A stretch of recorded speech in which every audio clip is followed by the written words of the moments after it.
Hello guys, this will be a very interesting video and in this video we will talk about the callback function using the pointers and what is the use cases of a function pointer and the callback function. So we will understand all of these things in this video. So what I have done, I just write a simple program where I have created a array A and stored these values in this array. Then I pass this array through in this bubble sort function, and this bubble sort function is sorting this array using bubble sort, and then just I simply print the array. So look for the output. What will be the output of this? Okay, so run the program. Okay, so it is giving me the sorted array. Okay, now just see, if I want to change this array in the sort array in the descending order, so what should I have done? I should only change this operator here, so I can get the array in the descending order. So just change this operator.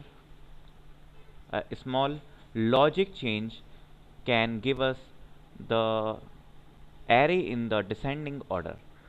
So now look for the output. Okay, it is giving me the array in descending order.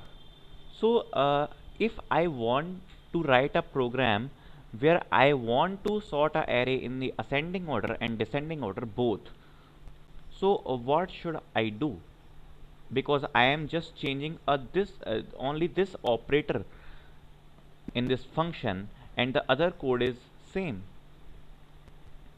But if I write two function like this, just bubble sort for ascending order and bubble sort for descending order, then there will be a lot of duplicacy of code. So how can we optimize this?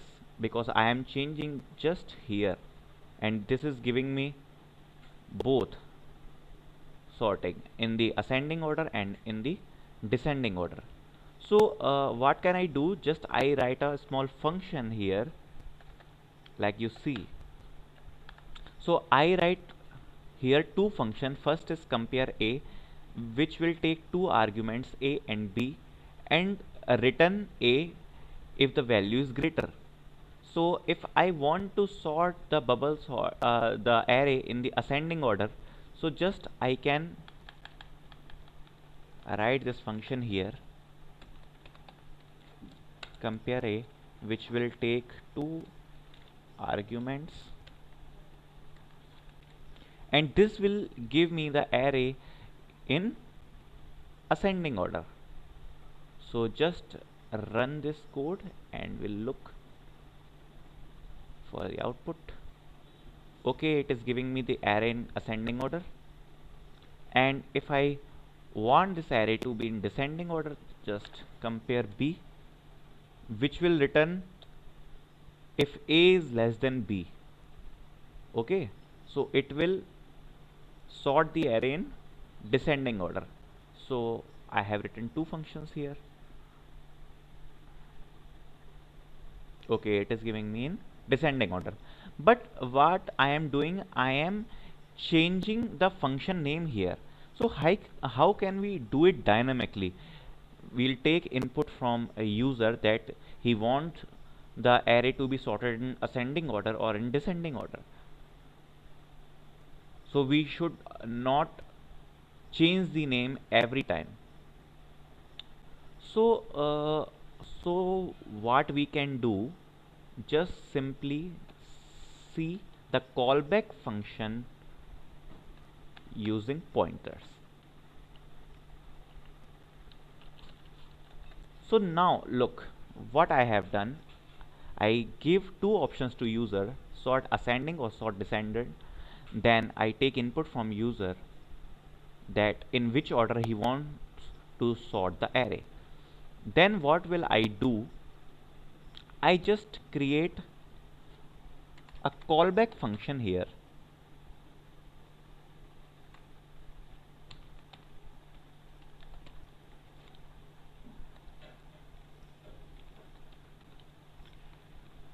You already know how to create a pointer to function. So what I have done, I just copied the prototype of these two functions. Return type is int and same argument, and just I create a pointer variable to point out this these two functions. So what can I do now here? Just look the previous video how we call the function through our pointer variable. So just it is same, use the name of pointer variable then the arguments.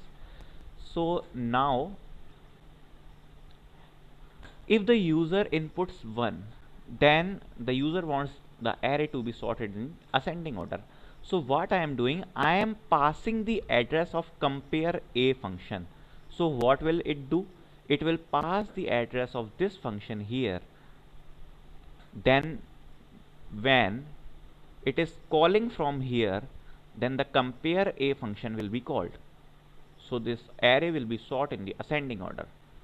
And when I want to sort the array in descending order, then I just pass the address of second function b. So it will call the comparison logic for this function. So this is dynamic. We can sort the array in both order, taking the input from user and no duplicacy of code. So this is the use of the pointer callback functions and function pointers. Now look for the output. Oh, it is giving me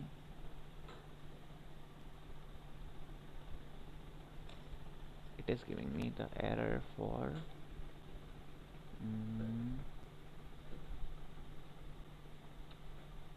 sorry, syntax is this. Okay, so now it is giving me two options, sort ascending or sort descending. So if I tap sort ascending, then it is giving me array in the sorted order, and if I then it is giving me the array in the descending order. So understand the full code now. What we have done, just I created a simple array here, then I give two options, sort ascending or sort descending, then I take input from the user. Then if input is 1, then what I have done, I have passed this array, total size of the array, and then the logic for the comparison, which is compare a, which will pass the address of this function here. So when it compare, then this pointer will call this function and this logic is implemented. And if I want in descending order, then same, I pass the address of this function. So when it compare, it will call this. So simple as, and we'll print this array. So that's enough for this video, and we will move ahead in next video.